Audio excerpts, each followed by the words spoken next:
अस्सलामुअलैकुम। This is the second part of working capital. Working capital का पहला part के अंदर हम उसके pros and con, advantages, disadvantages और जितनी भी उसकी फेजेस हैं वो सबको डिस्कस कर चुके हैं। पार्ट सेकंड के अंदर हमारा एक ऑपरेटिंग साइकिल है और उसके बाद हम एक प्रोसेस को डिस्कस कर रहे हैं, वर्किंग कैपिटल साइकिल को। फिर उसके बाद हमारा जो है वर्किंग कैपिटल के हम क्वेश्चंस करेंगे, विद एग्जांपल्स आपको समझाएंगे। तो चलिए ये अपने लेक्चर को स्टार्ट करते हैं। ऑपरेटिंग साइकिल, सबसे पहले तो ये अंडरस्टैंड कर लें कि ये है क्या। बेसिकली जो एक साइकिल ऑपरेट करता है, डेज का एक ऑपरेट करता है, जिसमें हम ये डिसाइड करते हैं कि किस किस फेज में क्या क्या काम होगा, कितना टाइम पीरियड लगेगा। उस साइकिल को, उस ऑपरेटिंग वर्क प्रोसेस को हम ऑपरेटिंग साइकिल का नाम देते हैं।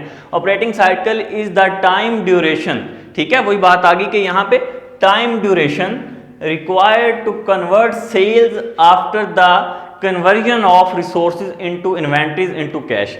हम ये मेजर करते हैं ऑपरेटिंग साइकिल के अंदर कि हमारा टाइम ड्यूरेशन कितना लगेगा कन्वर्ट करने का, किसको, सेल्स को, जो हम जो है वो कन्वर्ट करेंगे उसको, किसको, इन्वेंटरीज को, दोबारा कैश में। पहले हम अपने रिसोर्सेज को यूज करके हम वो प्रोडक्ट्स बनाएंगे, इन्वेंटरीज बनाएंगे, उसको हम सेल में कन्वर्ट करेंगे, सेल दोबारा हमारी कैश में कन्वर्ट होगी, तो कैश से दोबारा कैश तक आने का जो प्रोसेस है वो हमारा ऑपरेटिंग साइकिल है। उसमें कितना टाइम ड्यूरेशन लगता है उसको हम जो है वो चेक करते हैं। तो there are the 3 phases of operating cycle. हमारे पास 3 फेजेस को मैंने डिफाइन किया है। The first one is the acquisition of resources. हम एक्विजिशन ऑफ रिसोर्सेज करते हैं कि रिसोर्सेज को हम जो है वो कौन कौन से रिसोर्सेज हम यूज करेंगे। एक तो रॉ मटेरियल हमारे पास होगा, लेबर लगेगी, हमारे पास पावर लगेगी, फ्यूल्स लगेगा, वेजेस आएंगे, सैलरीज आएंगी।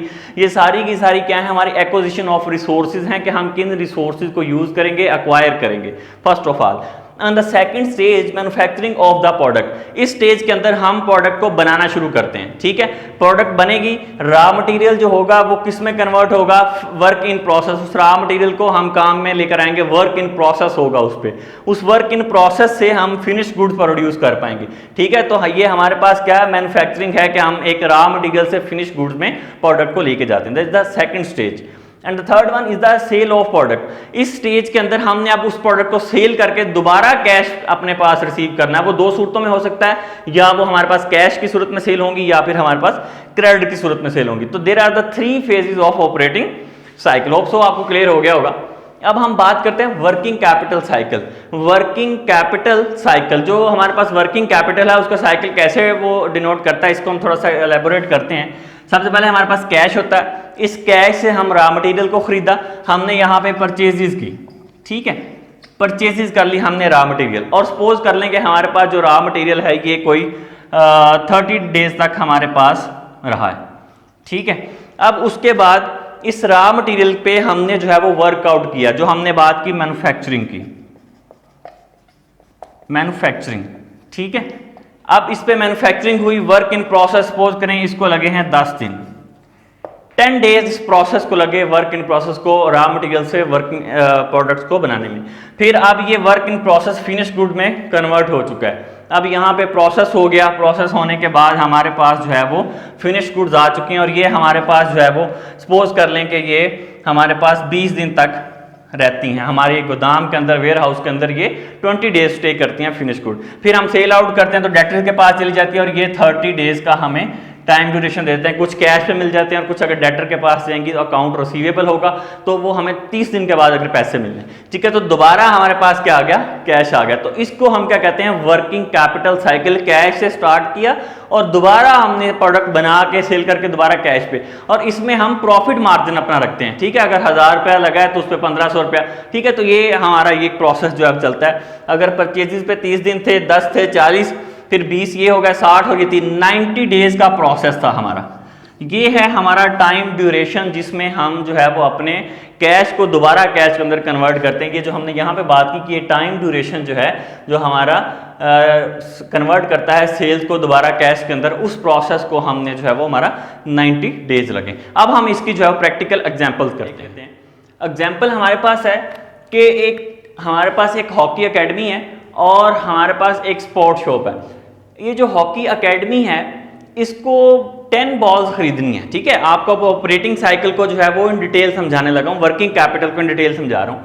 हॉकी एकेडमी है, ये 10 बॉल्स खरीदना चाह रही है और एक बॉल की जो कीमत है वो 100 रुपये है, ठीक है। उसकी कॉस्ट कितनी बन गई फिर 10 बॉल की, ये 100 मल्टीप्लाई बाय 10, तो ये बन गई 1000। और वो कितने की बेच रहा है, प्राइस उसकी क्या है, 1500 रुपये उसकी प्राइस है। अब ये एक स्पोर्ट शॉप पे चले गए हैं, तो वहां पे क्या हुआ कि वो जो स्पोर्ट शॉप है वो नई नई शॉप बना के बैठा है वो बंदा, तो वो कहता है जी उसके पास कोई इन्वेंट्रीज नहीं है, कोई कुछ नहीं है, उसके पास सिर्फ कैश है। तो वो कहता है कि जैसे ही मुझे ऑर्डर मिलेगा मैं जाऊंगा किसी फैक्ट्री के पास, उससे बॉल्स खरीदूंगा और इनको अपना प्रॉफिट रख के दे दूंगा। बिजनेस की उसने टर्म बताई। तो चलिए आइए इस केस में देखते हैं क्या हुआ।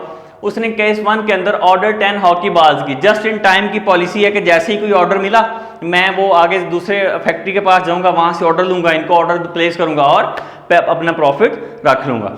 अब क्या हुआ कि उसने अपना कैश से बिजनेस स्टार्ट किया, जो कि वो तो है उसका 50,000 उसका वर्किंग कैपिटल है, ठीक है। 50,000 कैश लेकर आया।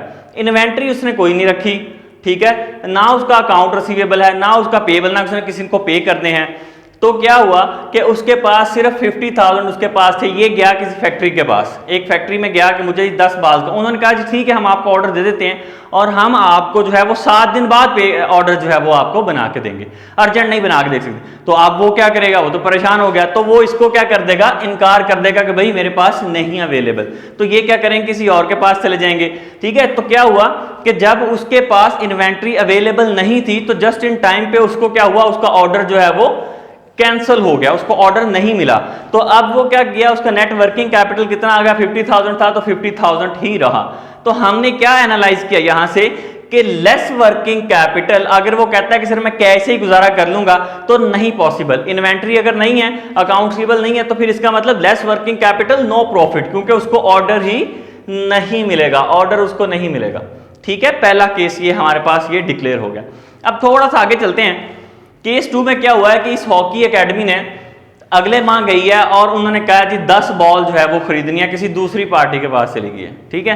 तो क्या हुआ, या उसी बंदे के पास गई है। अब उसने सोचा कि मैं जो है वो कैश भी रखूं 50,000 का, ठीक है, और उसके पास इन्वेंट्री भी उसने 2 लाख की अपनी शॉप के अंदर सजा लिया, ठीक है। अब ये दोनों काम उसने कर लिए। अब ये क्या हुआ कि ये बॉल्स कितने की हैं, 1000 की और 1500 रुपए की उसकी प्राइस है। तो 1500 रुपया कैश लिया, अपनी इन्वेंट्री से उसको बॉल्स दी।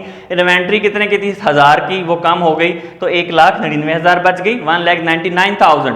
50,000 था तो 1500 रुपया आपको कैश में मिला तो 51,500 हो गया। अकाउंट रिसीवेबल कोई नहीं है, उधार नहीं किया किसी से भी, ना किसी से उसने इन्वेंट्री उधार लिया, अकाउंट पेबल भी कोई नहीं, 0 है। तो नेट वर्किंग कैपिटल कैसे आ जाएगा, कैश 51,500 का, ठीक है ये, और फिर उसके बाद इन्वेंट्री आ जाएगी 1,99,000 की।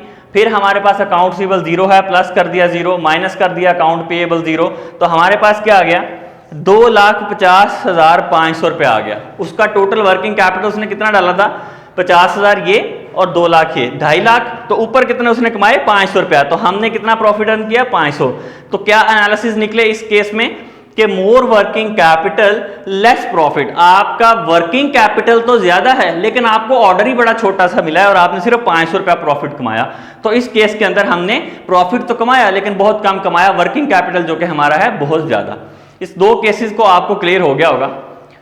थर्ड मंथ यही जो हॉकी एकेडमी है ये जाती है उस शॉप के पास और एक बड़ा ऑर्डर देती है, बड़ा ऑर्डर प्लेस करती है। वो बड़ा ऑर्डर क्या करती है कि हॉकी किट चाहिए इनको, जिसकी जो प्राइस है, हॉकी किट चाहिए अब, और बॉल्स की जगह पे यहाँ पे उसको क्या चाहिए, किट चाहिए, हॉकी किट, और कॉस्ट उसकी है 1 लाख और प्रॉफिट है 1,50,000 रुपया, ठीक है। प्राइस 1,50,000 रुपये मिलेगी, उसकी एक्चुअल कॉस्ट कितनी है, तो अब इसमें 50,000 रुपये का प्रॉफिट आ रहा है।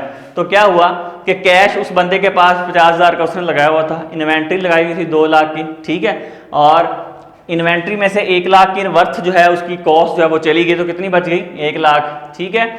और फिर क्या हुआ, अब वो ये जो हॉकी एकेडमी थी ये जाके उन्होंने कहा, जब ऑर्डर दिया तो उन्होंने कहा कि भाई हमने हॉकी किट तो चाहिए, हम आपको खरीद भी रहे हैं आपसे, लेकिन हमारे पास कैश नहीं है, हम आपसे क्रेडिट पे खरीदेंगे, उधार पे खरीदेंगे कि 1 माह बाद पे करेंगे आपको। तो वो मान गया कि ठीक है, बड़ा ऑर्डर है 50,000 रुपये का, तो उसने वो उसको दे दिया। तो अकाउंट रिसीवेबल कितने का आ गया, 1,50,000 रुपये का, ठीक है। अकाउंट पेएबल 0 है, उसने आगे से किसी से लिया ही नहीं उधार पे माल। तो नेट वर्किंग कैपिटल क्या आ गया, 50,000 कैश आ गया, जमा कर दी, 1 लाख इन्वेंट्री बच गई, और अकाउंट रिसीवेबल 1,50,000 माइनस कर दिया, अकाउंट पेएबल 0 है, तो ये आपके पास कितना आ गया, 3 लाख रुपया। Working capital, net working capital आपके पास कितना आ गया 3 लाख। इस केस में क्या हुआ कि मोर वर्किंग कैपिटल, 3 लाख का वर्किंग कैपिटल है और प्रॉफिट आपको भी ज्यादा हुआ, मोर प्रॉफिट। कितना प्रॉफिट हुआ 50,000 का, 50,000 रुपए का हमने इस केस में प्रॉफिट ले लिया। अब ये भी एक कोई स्मार्ट स्कीम नहीं थी। वर्किंग कैपिटल के 3 केस डिस्कस किए जिसमें हमें डिफरेंट सिचुएशंस मिली। तो अब हम चलते हैं केस नंबर 4 पे, जिसमें ऑर्डर किट ही है और वर्थ उसकी 1,50,000 रुपया है।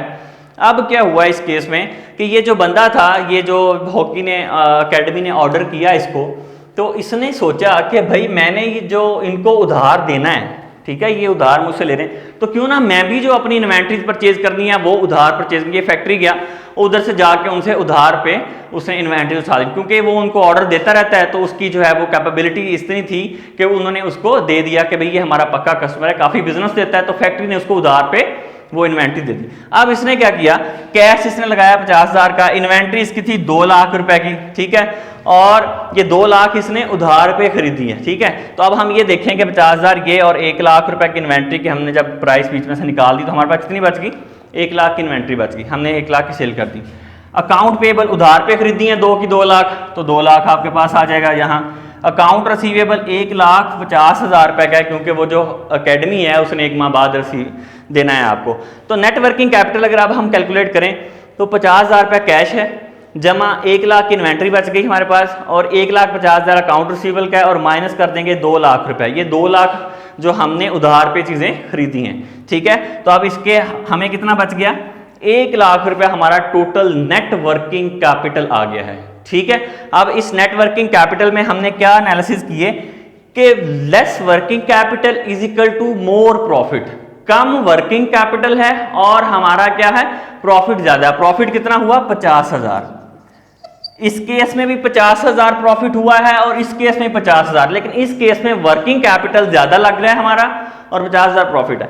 इस केस के अंदर हमारा वर्किंग कैपिटल भी कम लग रहा है लेकिन प्रॉफिट भी हमें जो है वो ज्यादा हो रहा है। तो हम ये एनालिसिस करेंगे कि हम ये स्मार्ट गेम करेंगे, हम जो उसको कैश पे सिक्योरिटीज खरीद के, इन्वेंट्री खरीद के अपने पास रखते हैं, तो हम जो है वो फैक्ट्री से डायरेक्टली जो है वो उधार पे खरीदेंगे। जैसे ही हमें इधर से पेमेंट मिलेगी हम भी उसको पेमेंट कर देंगे, ठीक है। तो ये स्मार्ट प्ले था जिससे जो है वो हमें ये फोर्स वाला जो है वो बेनिफिशियल रहेगा कि लेस वर्किंग कैपिटल लग रहा है और मोर प्रॉफिट हम अर्न करें। तो ये तो था आज का हमारा लेक्चर। आपको इस लेक्चर के अंदर कहीं भी कोई भी कंफ्यूजन हो तो आप कमेंट्स के अंदर पूछ सकते हैं। वीडियो अच्छी लगी हो तो इसको लाइक करें, अपने दोस्तों के साथ शेयर करें और चैनल को सब्सक्राइब करें। इसी तरह से लेक्चर्स को देखते रहें। Thank you very much for watching this video.